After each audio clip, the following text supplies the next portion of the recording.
동부님 안녕하세요. 0945 동부님. 저 얼굴 라이브 때 공개합니다. 네, 라이브 때 공개하고요. 네, 영상 이제 올릴 때만 다 편집을 해서 올라가는 거죠. 라이브는 2시간 진행합니다.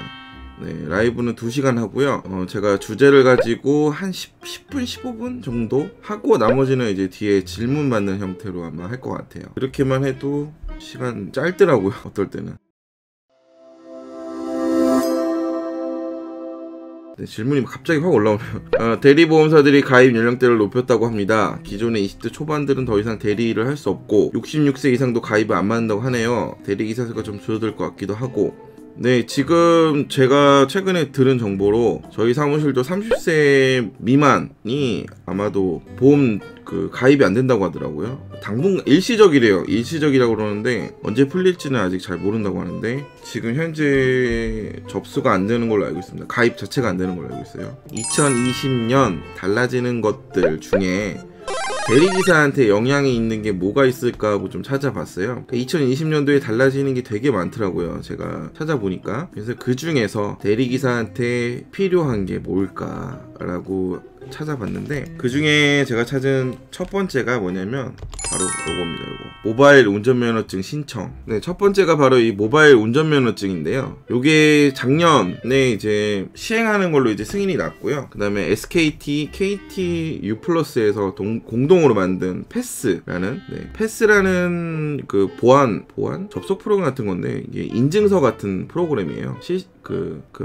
인증하는 걸 단축시키는 프로그램인데, 그거를 통해서 여기 써있네. 개인정보로 그 패스를 통해서 이제 본인 가입 정보 확인을 한 다음에 쓸 수 있는 거라고 그래요. 그래서 제가 이거를 이거 생겼어요, 내가 이거 해본 다음에 알려드려야지 하고 막 찾아봤거든요. 그랬더니 아직 시행은 안 했습니다. 그래서 시행을 한다고 얘기가 나오는 거고요. 이게 보면은 2017년 기준으로 한 해에 면허증 재발급이 100만 장이라고 그랬나? 하여튼 어마어마한 수가 재발급을 해가지고 그 비용이 어마어마하게 들어간다고 해요. 그래서 요걸 이제 시행함으로써 그 금액을 줄일 수 있다라고 하네요. 근데 이걸 생기면 이제 저희같이 운전을 하는 게 기준인 사람으로서, 운전으로 먹고 사는 사람으로서 되게 편한 게 아닌가. 그래서 이거 나오면 저는 바로 해서 나중에 한번 영상 찍어보려고 하는데요. 그래서 요거 바뀌는 거기 때문에 알아두셨으면 좋겠다는 뜻에서 한번 가져와 봤고요. 자, 그래서 모바일 운전면허증 이거 2020년도에 시행된다고 하니까 다들 하시면 될 것 같아요. 자, 두 번째 뭐냐면, 두 번째는 주 52시간제가 적용됩니다. 이게 적용되는 거는 이미 되고 있기 때문에 제가 한번 영상에서 다뤘던 얘기가 있어요. 근데 이번 얘기는 뭐냐면 조금 더 확대가 되는 겁니다. 그 50인 이상의 기업도 이제 이 영향을 받기 시작을 했어요. 근데 이게 저희한테 조금 중요한 얘기예요. 뭐냐면 작년에 이게 시행을 하면서 무슨 일이 발생을 했냐면, 저희 대리기사가 엄청나게 많이 늘어났죠. 제가 저번 영상에도 말씀드렸는데 52시간제가 왜 대리시장에 영향을 줬냐라고 얘기를 하면, 대리기사를 하고 나서 주 52시간제가 적용이 됨으로써 수익이 줄어들었어요. 근로자들의 수익이 평균 발표가 난 게 평균 100만원 가량이 줄었다고 합니다. 그래서 그 100만원 가량이 줄었기 때문에 그 돈을 찾기 위해서 투잡을 많이 찾게 됐고, 그 중에 가장 많이 들어온 게 아마 대리시장일 거예요. 그래서 52시간제가 앞으로 더 확대가 된다 그러면 대리를 시작하시는 분의 인구가 좀 더 늘어나지 않을까 하는 게 생각입니다. 그래서 올해 52시간제가 확대 적용되고요. 그걸로 인해서 대리기사가 아마 조금 더 많이 늘어나지 않을까. 그러다 보면 저희 이제 밥그릇이 줄어든다는 얘기죠. 그래서 저희한테 영향을 주는 제도 변화에 대해서 52시간제가 적용되는 거에 대해서 말씀을 드렸습니다. 그리고 앞으로 내년, 저희 보이죠? 내년 7월에 5인 이상까지 확대가 되면 더 많이 들어오겠죠. 큰일 났습니다. 기사가 엄청 많아진다는 얘기니까. 자, 그리고 세 번째는 뭐냐면요, 주류광고 제한이에요. 주류광고 제한. 이게 무슨 영향이 있을까 얘기를 할 수 있는데, 주류광고 제한이 되면은 간단히 얘기하면은, 광고들을 하면은 광고가 뭐냐면 끌어들이는 거잖아요. 그래서 그 전까지만 해도 주류 광고 같은 거 제한이 없었고, 그 다음에 어느 정도 이제 적당 수준까지는 가능했기 때문에 뭐 보면서 술 한잔 할까 뭐 이런 걸 할 수 있었잖아요. 광고의 효과들이니까. 근데 이제 전면 금지입니다. 10시까지. 그러기 때문에 아무래도 욕구에 대한 술을 이제 먹는 문화를 이제 줄이기 위한 제도들이 많이 들어오는 것 같아요. 그 중에 주류 광고 제한이 아무래도 좀 영향이 있지 않을까 올해 이제 시행되는 거기 때문에 저런 이제 제도들이 결국에는 술을 먹는 사람들의 이제 욕구를 줄이고 그러다 보면 이제 대리를 부는 사람들이 점점 줄어들겠죠. 그런 뜻에서 제가 갖고 왔습니다. 그리고 요거는 이제 아마 저 같은 사람들한테는 좀 필요한 소식이 아닐까 합니다. 바로 전동 킥보드 및 전동 장치에 대해서 안전 의무 강화, 이게 올해 이제 바뀌게 됐는데요. 기존에는 이 전동 킥보드 및 전동 장치라고 얘기를 하더라고요. 전동 장치, 이 개인 이동 수단들이 기존에는 스케이트보드로 해가지고 관리를 받았어요. 근데 올해부터 바뀌었습니다.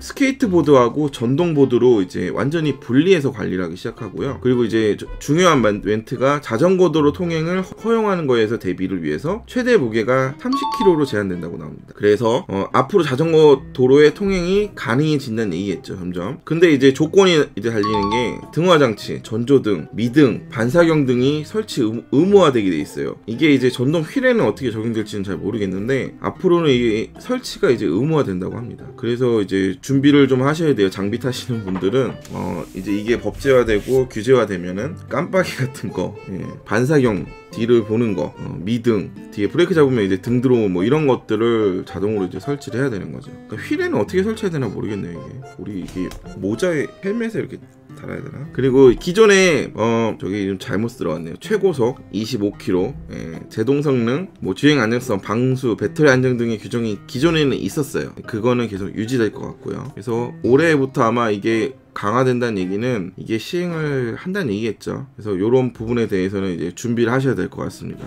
타시는 분들 얘기하는 거예요.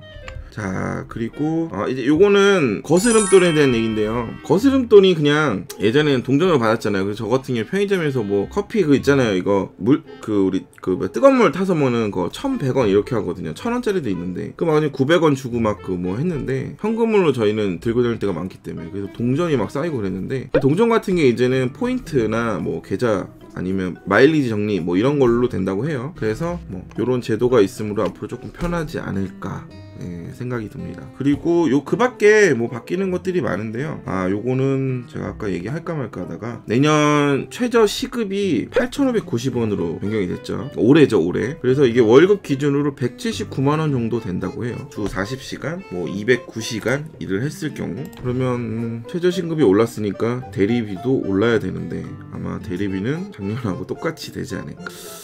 그래서 제가 볼 때는 알바도 적당한 알바가 있으면 괜찮을 것 같은데 제가 그래서 야간 알바를 좀 알아봤어요. 이거랑 야간 알바나 좀 비교를 해보려고 했는데 비교를 하려고 막 자료를 만들다가 이거는 자료를 안 만들었거든요. 이유는 하나예요. 뭐냐면 야간 알바는 야간 수당이 없습니다. 찾아보니까. 그래서 저번에 누가 막 야간 수당 얘기해가지고 와 350 받는다고 인터넷에 막 떠돌았었거든요. 편의점 알바가. 근데 제가 오늘 자료를 찾아봤더니 5인 미만의 업장에서는 야간 수당이 따로 발생을 안 하더라고요. 그래서 그 부분을 지금 빼긴 뺐거든요. 근데 지금 야간에 일을 해서 뭐 2시 이후로 일이 없잖아요. 그래서 뭐 2시에서 6시까지 쭉 코를 타는 것도 방법이 되지만 야간 알바하는 것도 괜찮은 방법이 되지 않을까라는 생각도 좀 들긴 하더라고요. 근데 이거는 제가 비교를 하다가 그래도 아직은 대리가 좀 난 것 같다는 생각을 좀 더 많이 했습니다. 아직은 최저시급보다는 조금 더 나오지 않은가 하는 그런 생각이 좀 들어요. 자, 그리고 그 밖에 것들이 있죠. 이제 자, 요거는 제가 보면서 뭐 요거는 이제 유튜브에 자료를 찾아보시면 2020년 달라지는 것들에 대해서 많이 나오는데 뭐 여권이 변경됩니다. 일반 여권이 뭐 남색으로 바뀌는 거, 여권이 좀 변화가 있고요. 그다음에 주민등록증 변경이 됩니다. 요거는 조금 더 색 변환 문양이라든가 도든 문자, 레이저 인쇄, 뭐 다중 레이저 이미지 뭐 이런 것들을 들어가면서 조금 보안에 신경 쓴 거겠죠. 그리고 전기차 충전 요금이 2배 인상된다는 얘기가 있었고요. 대리비는 떨어지는데 국회의원 월급이 오른답니다. 그리고 요거는 좀 도움이 될 수도 있어요. 내일 배움 카드라고 다들 아시죠? 내일 배움 카드가 뭐냐면 실업자나 직장인들이 지금 다니는 일 말고 다른 일로 전환을 하거나 했을 때 교육을 할 수 있는 제도입니다. 나라에서 오는 거는 이게 이제 국민 내일 배움 카드라는 걸로 통합이 돼서 기존에 300만원까지였던 게 500만원 정도 늘어나고 3년이었던 게 5년까지 확장이 됩니다. 그래서 지금 저희 대리기사 하시는 분들 일하시다가 만약에 일 그만두시고 다른 일로 전환하실 때 요 내일 배움 카드를 통해서 도움을 많이 받을 수 있어요. 그래서 요거 나중에 만약에 졸업을 하시거나 하실 때 요거 많이 알아보시면 좋을 것 같아요. 요거는 나중에 제가 영상을 따로 만들 계획이에요. 거기에 이걸 넣을 겁니다. 겁니다. 그래서 그때 조금 더 자세하게 얘기해 드릴게요. 자, 그리고 뭐 요거 저 같은 사람 부동산 이번에 제 계약을 했거든요. 인천 부평 갈산동으로 저는 이사 갑니다. 근데 그 부동산 중개료 계약서에 앞으로는 미리 기재하게 돼 있어요. 근데 저 같은 경우는 그 전이라서 이 시행 전이라서 쓰진 않았는데 계약서에 앞으로는 명시하게끔 되어 있고요. 그 다음에 보험료 가상계좌로 입금을 할 때 예전에는 그냥 아무나 계약자 이름만 입금해주면 되는데 이제 앞으로는 그 누가 넣었는지를 확인 다 한다고 합니다. 그래서 대신 넣어주는 거 못하고요. 그리고 뭐 요거는 이제 투잡하시는 분들한테는 좀 알아두시면 좋은 제도인데 육아휴직 제도가 부부 동시에 사용 가능하다고 합니다. 요거 올해부터 이제 된다고 해요. 그리고 요거 마지막으로 이제 붕어빵, 떡볶이집, 구두수선, 노점상 이런 것들은 예전에는 고유 주소가 없었어요. 근데 올해부터는 이제 고유 주소가 부여되고 이게 앞으로 이제 내비게이션에 반영된다고 합니다. 예, 그래서 이제 내비게이션 어디 찾을 때 무슨 큰 거 보이세요 막 이랬는데 무슨 구두빵 같은 거 얘기해줘도 내비로 검색이 될 거예요. 그렇기 때문에 도움이 좀 되지 않을까, 네, 그렇게 생각합니다. 네, 여기까지가 제가 준비한 내용이고요. 조금 더 이제 일하면서 이런 거 알려드리겠다 해서 조금씩 모아본 건데 앞으로 조금 더 노력하는 탁대리가 되겠습니다. 맞습니다. 노정기님 후원 2,000원 감사합니다. 이거 하면 따든 사람에 올라가요. 아우, 노정기님 감사합니다. 이거 하면 떠든 사람이 올라가요. 오, 눈치가 백단이네. 토박입니다. 완전 거기 완전 일대를 장악하고 계신 분이에요. 네, 서구청 가서 딱 저 사람인가 보다. 노정기님 후원 2,000원 감사합니다. 노정기님 그냥 올라가는 거예요. 뭘 그거 그냥 한 게 아니고 지난주에 그런 사람이 있어서 그냥 올린 거고 이거 후원했다고 해서 올라가는 게 아닙니다. 그냥 막 채팅 참여 많이 해주시고 이런 분들 올린 거예요. 노정기 뭐 한 10만원 해야 올릴 건데. 농담이에요, 농담.